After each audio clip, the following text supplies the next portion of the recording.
Right now, somewhere under the ground in eastern Venezuela, there is more oil than anywhere else on the planet, more than Saudi Arabia, more than Iraq, Iran, and the UAE combined. The United States Geological Survey estimated that the Orinoco Belt alone holds between 900 billion and 1.4 trillion barrels of heavy crude sitting in the earth. And yet, in 2023, Venezuela earned just $4 billion from oil exports. Saudi Arabia, with fewer proven reserves, made $181 billion that same year. The country sitting on the largest hydrocarbon deposit in recorded history cannot figure out how to make money off it. That is not a political talking point. That is an oil economics problem. And it is one of the most layered, most consequential financial traps ever constructed in the modern world. So here is the question that nobody is properly asking. It is not about who is in power. It is not about sanctions or regime change. The deeper question is this: what does it actually mean to own the world's largest oil reserves if the economics of extracting that oil do not work? What happens when a country bets its entire national identity on a resource that requires billions of dollars and decades of technical expertise just to pull out of the ground, and then systematically destroy every mechanism capable of doing that? That is the real story of Venezuela. And the consequences reach into every financial system you interact with today. To understand it, we need to go back to where it all began. Venezuela has been an oil country for over 100 years. The first major commercial discovery came in 1914, when drillers struck crude near Lake Maracaibo in the country's west. By the 1920s, Venezuela was the world's second largest oil producer and the largest exporter. The wealth that flooded in was extraordinary.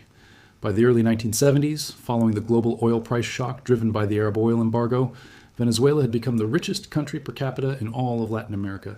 Caracas was nicknamed the Saudi Arabia of South America. Citizens were flying to Miami on shopping trips the way you and I might drive to the mall. The country was building skyscrapers, highways, hospitals. There was a phrase that captured the national ambition at the time: Sembrar el Petróleo, sow the oil. The idea was that Venezuela would take the money from its underground wealth and plant it into a diverse economy that could survive long after the oil ran out. But here's the first twist. It never happened. Not really. Instead, the windfall created what economists call Dutch disease. That is when one booming sector, in this case oil, crowds out everything else. Agriculture collapsed. Manufacturing never developed. The entire national economy became completely dependent on a single commodity extracted from the ground. And when oil prices crashed in the 1980s, Venezuela found itself in serious trouble. Inflation soared. Debt piled up. In 1989, the government introduced IMF-backed austerity measures that triggered riots so violent that the military opened fire on crowds in the streets. Hundreds died. That event, known as the Caracazo, planted the seeds of the political earthquake that was coming. In 1992, a military officer named Hugo Chavez led a failed coup attempt. He was arrested and spent 2 years in prison, but he became famous in the process. In 1998, running on a platform of socialist revolution and fury at the establishment that had wasted the oil boom, Chavez was elected president with 56% of the vote. And the man who would ultimately detonate Venezuela's oil industry from the inside had arrived. Now here is what you need to understand about the financial architecture Chavez inherited. The state oil company, PDVSA, was created in 1976 when Venezuela nationalized its oil industry under President Carlos Andrés Pérez. What made PDVSA unusual among national oil companies was that it was deliberately structured to run like a business. It had financial independence. It reinvested revenues back into production. It maintained partnerships with American and European companies who brought in technology and capital. ExxonMobil, Chevron, Shell, ConocoPhillips, Total, all of them had a presence in Venezuela. By the late 1990s, PDVSA was pumping 3.5 million barrels of oil per day, placing Venezuela among the top producers on earth. Then Chavez saw PDVSA not as an oil company, but as a cash machine for his Bolivarian revolution. And what happened next is one of the most consequential self-inflicted wounds in modern energy history. Here is where it gets very dark very quickly. The problem was not just the politics. The problem was what the politics did to the technical machinery. In December 2002, PDVSA workers went on strike. Thousands of engineers, geologists, drilling experts, refinery operators, the people who actually knew how to run the most complex oil operation in South America, walked off the job to pressure Chavez into calling early elections. The strike lasted 9 weeks. When it ended, Chavez fired over 18,000 workers. That was 40% of the entire company's workforce. Nearly every skilled technical employee was gone. Then came the part that almost nobody talks about. PDVSA went on a hiring spree. By 2014, the company had 150,000 employees. The workforce had quintupled, but the new hires were not engineers or petroleum geologists. They were political loyalists, people who supported the revolution, people who had never operated a drill or run an upgrader in their lives. Production dropped, accidents increased, and the brain drain began in earnest. Those 18,000 fired engineers did not disappear. They went to work for the competition. Former PDVSA geologists showed up in the North Sea. Venezuelan oil technicians moved to the tar sands of Alberta, Canada. An estimated 75% of the workers who left PDVSA emigrated from Venezuela entirely, taking with them collectively hundreds of thousands of man-hours of hard-won expertise about exactly how to extract, process, and export the most complex crude oil deposits on the planet. Venezuela had trained these people over decades, and in a single political decision, Chavez handed their skills to the rest of the world. Here is the part that most documentaries miss entirely. It is not just about mismanagement. The oil in the Orinoco Belt is genuinely among the hardest crude on Earth to monetize. And understanding the chemistry is essential to understanding the financial trap. The oil in Venezuela's Orinoco Belt is classified as extra heavy crude. Most of it has an API gravity between 8 and 10 degrees. To give you a sense of what that means, Saudi Arabian light crude comes in at around 35 to 40 degrees API. The higher the number, the lighter and more valuable the oil. At 8 to 10 degrees, Venezuelan crude does not flow, it does not pour. At room temperature, it has the consistency of cold peanut butter. You cannot pump it through a pipe without diluting it first with lighter hydrocarbons called diluents, typically naphtha. That dilution process alone adds roughly $15 per barrel to your production cost before you have even moved the oil anywhere near a refinery. Then when it arrives at a refinery, you cannot process it in a standard facility. Venezuelan heavy crude requires specialized equipment called coker refineries. These are enormously expensive to build and operate. And because the oil is also high in sulfur, it is what the industry calls sour crude, which means even more complex and costly processing. The end result is that Venezuelan heavy crude sells at a discount of between $12 and $20 per barrel compared to global benchmarks like Brent crude. And the break-even cost to actually produce and process it at scale, according to Wood Mackenzie, the consultancy, the break-even for key Orinoco Belt grades averages over $80 per barrel. Brent crude in early 2026 is trading around $60. That means that at current prices, Venezuelan oil is mathematically uneconomical to produce at scale. The largest oil reserve on Earth is, in the language of economists, largely stranded. Now this is the secret that changes the entire story. In the 1990s and early 2000s, the way Venezuela solved this economics problem was through upgraders. These are industrial facilities that sit between the oil field and the refinery. What an upgrader does is take that 8-degree peanut butter crude and convert it into synthetic crude, typically around 26 to 32 degrees API, something that standard refineries can process. The upgraders at the Jose Industrial Complex on Venezuela's northern coast were among the most sophisticated industrial facilities in Latin America. Companies like ExxonMobil, ConocoPhillips, Total, and others designed and built them. By 2003, these 4 upgraders were processing around 500,000 barrels per day of synthetic crude. They were the key that unlocked the value of the Orinoco deposits. Then in 2007, Chavez decreed that PDVSA must hold at least a 60% ownership stake in all oil projects in the Orinoco Belt. The foreign partners who had built those upgraders and financed that infrastructure were told to accept new terms or leave. Most accepted. But ExxonMobil and ConocoPhillips refused. Their assets were seized. Both companies launched international arbitration proceedings. Venezuela eventually lost those cases and now owes over $10 billion in arbitration awards and pending claims. The upgraders that those companies built and maintained began to deteriorate without the operational expertise to run them. And without functioning upgraders, the chemistry problem became an economics problem, became a national catastrophe. The consequences were not delayed. They were immediate and compounding. Without consistent reinvestment, the entire system began to collapse. Pipelines that had not been upgraded in 50 years were left unchanged. Refineries ran at a fraction of capacity. Power outages disrupted production across the country. By 2020, there were 0 active drilling rigs in Venezuela. 0 for the first time in a century. The country that once pumped 3.5 million barrels a day had fallen below 500,000 barrels per day. The economic devastation was unlike anything seen in a peacetime country in modern history. Between 2014 and 2019, Venezuela's GDP contracted by approximately 75%. To put that in perspective, the Great Depression in the United States saw GDP fall by around 30% over several years. Venezuela lost 3/4 of its economy in 5 years. Hyperinflation hit 130,000% annually at its peak. By the late 2010s, stores had empty shelves. Hospitals ran out of basic medicine. People were eating from garbage bins. An estimated 7.7 million Venezuelans have now fled the country, one of the largest displacement crises in the world outside of active war zones. This is what the numbers look like. In 2019, Venezuela earned $16.4 billion from oil. That same year, with more reserves than anyone else on the planet, they were still only scraping together enough oil revenue to keep the government barely functional. In 2021, that number had fallen to $1.1 billion. In 2023, it was $4 billion. Meanwhile, Saudi Arabia, sitting on 267 billion barrels to Venezuela's 303 billion, made $181 billion from oil exports that same year. The difference is not reserves. The difference is the ability to actually get the oil out, process it, and sell it into global markets at a profit. Here is the financial angle that almost nobody covers, and it is genuinely extraordinary.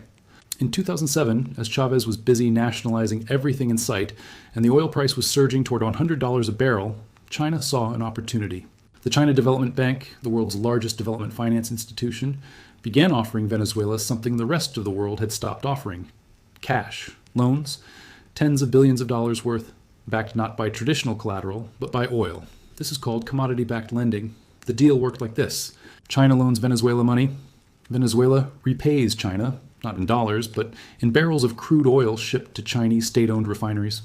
The more loans Venezuela took, the more oil it had to commit to repaying China, regardless of what happened to production or prices. Between 2007 and 2016, China Development Bank committed over $60 billion in loans to Venezuela.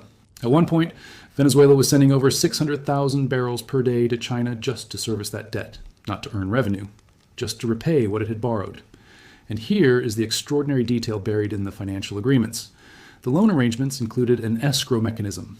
Venezuela's oil sale proceeds from Chinese purchases were deposited into a collection account at China Development Bank first, before they ever reached the Venezuelan government. Beijing effectively had first claim on Venezuela's oil revenue, ahead of everything else. By 2016, as oil prices had collapsed and Venezuelan production was falling, the whole system went into distress. Venezuela could no longer meet its repayment schedule. China had to reschedule the debt multiple times. The terms of those reschedulings were never disclosed publicly. What we do know is that analysts estimated Venezuela's remaining debt to China at somewhere between $10 and $12 billion as of 2025. And China had quietly become Venezuela's buyer of last resort, absorbing roughly 80% of all Venezuelan crude oil exports, much of it traveling on what shippers called the shadow fleet, tankers operating under flags of convenience specifically to evade international sanctions. Meanwhile, Venezuela's total external debt, including bonds, loans, arbitration awards, and arrears, is estimated to exceed $150 billion. And all of that debt sits on top of an oil industry that would require at minimum $58 billion in immediate infrastructure investment just to return to 1998 production levels, with realistic estimates ranging up to $110 billion or more, if you want to reach 2 to 4 million barrels per day by the 2030s. The reason this story matters today is not just Venezuela. The Venezuelan oil trap contains the blueprint for understanding how resource wealth functions in the modern global financial system. The first lesson is the distinction between reserves and revenue. These are completely different things. The world treats Venezuela's 303 billion barrels as a measure of wealth, but reserves are not wealth unless they can be extracted at a profit. When the break-even cost of production exceeds the market price of the commodity, those reserves are worth nothing. At $60 a barrel, Venezuela's most complex Orinoco Belt fields cannot produce economically without massive subsidies or investment. The reserves sit there, enormous, inert, untouchable. The second lesson is the role of human capital in resource industries. Oil is not just a geological phenomenon. It is an engineering and financial system. The day Chavez fired 18,000 engineers and geologists, he did not just lose employees. He lost the institutional knowledge to run the most technically complex oil operation in the Western Hemisphere. You cannot hire that back quickly. You cannot replace decades of field experience with political loyalty. Canada's oil sands, which are technically similar to Venezuela's Orinoco deposits, have invested hundreds of billions of dollars in infrastructure and expertise over decades. Venezuela dismantled its equivalent infrastructure in less than a decade. The third lesson is about China's oil-backed lending model, because this is a pattern playing out across the developing world. The commodity-backed loan structure that China used in Venezuela has also been deployed in Angola, Ghana, Ecuador, Zambia, and Zimbabwe. The mechanism looks like a lifeline, but functions like a slow-motion transfer of resource control. When Venezuela could not keep up with its repayment barrels, China simply adjusted the terms. The oil keeps flowing to China regardless, and the country that borrowed the money ends up locked into a single buyer, at disadvantaged pricing for years or decades. The fourth lesson is about infrastructure decay. The cost to rebuild Venezuela's oil industry is not just the physical infrastructure, the pipelines, the upgraders, the refineries, the ports. Restoring production requires diluents flowing from external suppliers, working power grids in remote jungle locations, trained technicians who understand thermal recovery, and enhanced oil recovery methods, relationships with international service companies that were burned by decades of expropriation. ExxonMobil's CEO said publicly in early 2026 that Venezuela had seized his company's assets twice already, and a third entry would require, in his words, pretty significant changes. When the world's largest oil company is reluctant to invest in the world's largest oil reserves, something deeply structural is broken. And now here is the second twist, the one buried inside everything you just heard. The question of whether Venezuela's oil reserves are even as large as officially stated is genuinely unresolved. The figure of 303 billion barrels of proven reserves is self-reported by the Venezuelan government. OPEC publishes whatever its member states submit. Those numbers have never been audited by an independent third party. The tripling of Venezuela's reserve estimates happened between 2007 and 2011, when Chavez was in power, when oil was trading near $100 a barrel, and when international institutions were eager to lend against that collateral. Some experts at Rice University's Baker Institute have suggested that the real economically recoverable reserves are closer to 100 to 110 billion barrels rather than 303 billion. Rystad Energy, one of the most respected energy consultancies, has produced similar revised estimates. Here is why that matters financially. Proven reserves are defined as oil that can be economically extracted using current technology under current market conditions. If oil stays below $80 a barrel, a significant portion of the Orinoco deposits do not meet that definition. They cannot be produced profitably with existing technology at those prices. Which means the official reserve number is partly a political construct, calculated at a moment when oil was expensive and Venezuela needed to attract investment. When those conditions changed, the reserves did not technically shrink, but their real economic value did. And consider what sits right next door to Venezuela. In 2015, a small nation called Guyana made one of the largest oil discoveries in decades. Light crude, easy to extract, no upgraders required, a stable investment environment. By 2024, Guyana was producing over 600,000 barrels per day and is projected to reach 1.2 million barrels per day within a few years. The country has a population of under 800,000 people. It could become one of the wealthiest per capita nations on Earth from oil that is infinitely easier to monetize than anything in the Orinoco Belt. While Venezuela sits on theoretical trillions of dollars in underground wealth, its smaller neighbor is actually realizing that value. That contrast, Venezuela versus Guyana, is the most precise illustration of the difference between having oil and being able to profit from it. One country has the reserves but destroyed the system. The other had nothing and built the system from scratch. This was never just a story about oil. At its core, this is a story about what happens when a financial system, an energy system, and a political system become completely fused together with no separation between them. When PDVSA became the ATM for the Venezuelan Revolution, it stopped being an oil company. When the engineers left and the loyalists arrived, it stopped being a functional institution. When the upgraders fell apart and the arbitration awards piled up and the Chinese debt accumulated, it stopped being an asset and became a liability. The 900 billion barrels estimated in the Orinoco Belt are still there. They will be there 100 years from now. The geology has not changed. What has changed is the human and financial architecture required to turn that geology into value. And rebuilding that architecture, if it happens at all, will take not years, but decades, and not billions, but hundreds of billions of dollars, and not loyalty, but the kind of technical expertise that Venezuela spent 20 years systematically destroying and exporting to the rest of the world.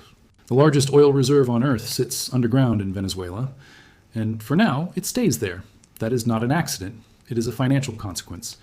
A consequence of decisions made at the intersection of oil economics, national debt, commodity politics, and institutional collapse. And we still live inside the world those decisions created. If this video is valuable, and this kind of deep financial analysis is what you've come here for, hit the like button, share the video. It genuinely helps more people find this channel. Don't forget to subscribe and turn on notification. Click the next video for another deep analysis. Thanks for watching.